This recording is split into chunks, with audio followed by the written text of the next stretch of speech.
Bonjour les amis, j'espère que vous allez bien et que vous profitez encore du soleil, des derniers rayons. Là on est au mois de septembre, au mois de septembre. Tiens, j'avais un petit doute. Je sais pas si vous avez des absences des fois, des absences de mémoire, comme des trous. On veut dire quelque chose et puis pouf, on s'en rappelle plus. C'est bizarre, hein. Alors soit on est surmené, fatigué, ou alors soit on est parasité énergétiquement. Bon moi c'est pas le cas, hein, parce que quand ils essaient de me mettre des implants, je m'en rends compte très rapidement. Alors le sujet d'aujourd'hui, ce sont les implants énergétiques positifs et négatifs. Mais pas les implants positifs dans le monde de l'invisible. Parce que pour moi un implant, ça c'est mon avis, hein, un implant énergétique éthérique, cela ne peut être que négatif. Après si vous avez des infos qui contredisent mes dires, bah faites-le moi savoir, ça m'intéresse. Pour ma part, étant donné que je suis dans le milieu, que je procède à des nettoyages énergétiques, je retire donc des implants, des parasites, en sortie astrale consciemment, ou en projection de conscience, eh bien c'est toujours des implants énergétiques invisibles.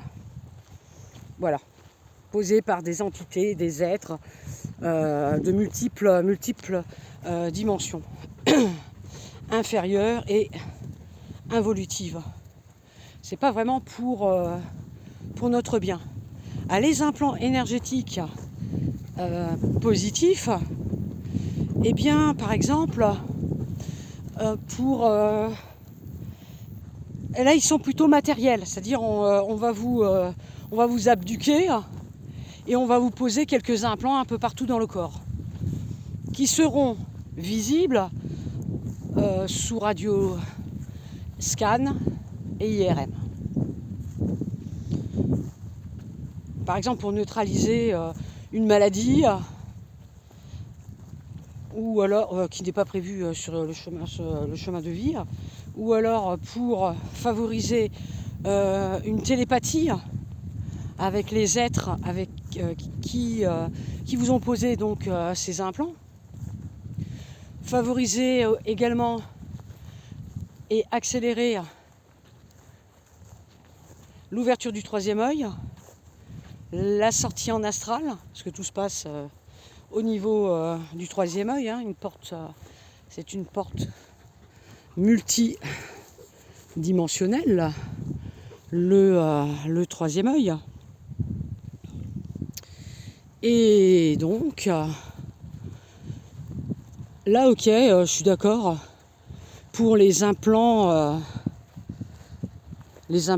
positifs. Ceux qui sont physiques. M'est arrivé une expérience il y a très très très très longtemps. J'avais 21 ans à peu près. Et un jour, je me réveille, donc je vais sous la douche, et je me rends compte que j'ai une cicatrice au niveau de l'abdomen, juste au-dessus du nombril, sur le côté. Une cicatrice cautérisée, hein, donc ça faisait blanc, d'environ 2 cm. J'ai pas eu de blessure, je ne me souviens pas avoir subi une intervention chirurgicale. Donc là, j'ai pas trop compris. À la suite de ça, quelques temps après, peut-être 1 an ou 2, peut-être plus. Je me suis retrouvée avec des problèmes gastro-intestinaux. Pas l'estomac, juste les intestins. Ça a duré des années. Et un jour, j'ai passé un phénomène très étrange dans ma chambre. Enfin non, c'était pas ma chambre. C'était une autre chambre. J'étais pas dans ma chambre. J'étais à l'époque dans la chambre du premier étage. C'est-à-dire j'étais dans la chambre d'amis. J'ouvre les yeux, donc en pleine nuit, j'ouvre les yeux. Et là, je vois une lumière en fait, comme une sorte de présence. Une présence, je pourrais pas dire que ce soit vraiment humanoïde. Voilà. Ça pourrait, mais je ne veux pas dire que c'était une présence humanoïde. C'était une lumière verticale. Et juste, j'ouvre les yeux et pouf, je vois et ça disparaît. J'ai senti vraiment quelque chose d'imposant, de magnétique, pas forcément négatif, mais il y avait quelque chose. Je me suis rendormie. Et lorsque je me suis rendormie, tout de suite, j'ai fait une décorporation. C'est-à-dire, je me suis rendu compte que j'étais consciente, sans vouloir sortir en fait, sans l'avoir intentionné juste avant de m'endormir. Donc j'avais fait des vidéos déjà là-dessus. Quand on se réveille comme ça en pleine nuit, entre deux, on est encore un petit peu endormi, on boit un verre d'eau, et hop, on se recouche. Il se passe quelques minutes, on est encore sonné, on est encore entre deux. C'est là que on peut faire une sortie consciente. Voilà, c'est plus favorable à ce moment-là que le soir avant de s'endormir, parce qu'on est crevé, donc direct, on va sombrer dans l'inconscience, quoi. Et donc du coup, c'est ce qui s'est passé. Et là, je me suis retrouvée dans un endroit très particulier, une sorte de... c'est comme si j'étais... imaginez là, ce paysage, c'est que de la glace. Voilà, c'est comme si... le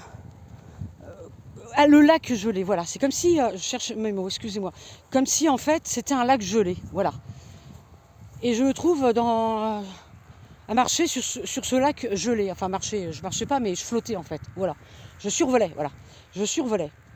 Et je vois de loin deux silhouettes. Alors ce ne sont pas des désincarnés, parce que bon, je reconnais je le sais, je le ressens, je le perçois. Cela semblait être des humanoïdes, comme moi, deux jambes, deux pieds et une tête. Et ces êtres-là se sont avancés vers moi.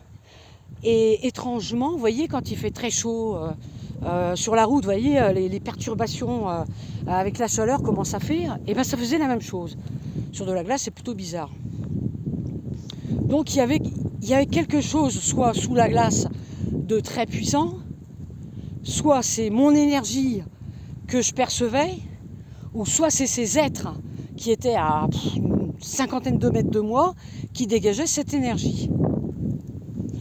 Donc je m'avançais, il marchait, et jamais j'avais l'impression de marcher, de flotter, d'aller vers eux, et jamais, on était toujours à la même distance. Et je trouvais ça très étrange. Maintenant, avec le recul, ça s'est arrêté là en fait. Pas plus, rien, pas de vaisseau, rien de plus. Et ça a disparu, puis après j'ai dû sombrer dans le sommeil. Et ça me fait penser à un truc en fait. Ils m'ont imprimé en fait. À l'époque, j'étais très très jeune. Je devais avoir 24 ans, 23 ans, quelque chose comme ça. J'étais vraiment très jeune. Ils ont dû imprimer, engrammer en fait quelque chose dans mon inconscient, voire même dans mon intraconscient, cette mémoire, ce souvenir qui s'est débloqué qu'il y a peu de semaines en fait. Je m'en souvenais pas avant. Donc comme je travaille beaucoup sur moi, les souvenirs, ils reviennent par couches, petit à petit, c'est comme ça qu'on travaille sur soi. même au cours d'un nettoyage énergétique. Et là, je m'en suis rappelé. Je me suis dit, mais c'est bizarre. Qu'est-ce qui s'est passé ce jour-là, cette nuit-là plutôt? C'est quand même étrange. Et au final, peu de temps après, comme je vous disais plus haut, enfin précédemment, je n'ai plus de problème aux intestins. Tout a disparu. Voilà, je n'ai pas eu une maladie grave, rien du tout. C'était une sorte de grosse, immense, énorme inflammation qui m'a poursuivi pas mal d'années. Donc j'avais environ 21 ans. Ah bah oui, à peu près jusqu'à la trentaine d'années, 31, quelque chose comme ça. C'est-à-dire, après j'ai perdu mon père, j'avais 31 ans. C'est après que tout est rentré dans l'ordre. C'est quand même bizarre. Moi je pense qu'il y a eu quelque chose. Ils ont travaillé sur moi, ça c'est un implant positif, ce qu'on appelle, ils ont travaillé sur moi en fait, pour réduire, minimiser le risque de cancer, on va utiliser le mot, voilà. Peut-être que c'était ça. Puisqu'après, il n'y avait plus de traces. Tout allait très bien. Donc vous voyez, il y a un plan positif, un plan négatif. Un plan positif matériel, physique, qui peuvent, moi je pense que c'était ça, hein, puisque la cicatrice, elle a totalement disparu. Je ne peux même pas vous apporter la preuve de la cicatrice. D'ailleurs, je regarderai tout à l'heure, des fois que, mais normalement, voilà, il n'y a plus rien. C'est très étrange. Viens Ben, viens. Viens. Donc voilà, c'est ça que je voulais dire. Donnez-moi votre avis, ce que vous en pensez. Doucement Ben, doucement. Voilà, je vous souhaite une excellente journée.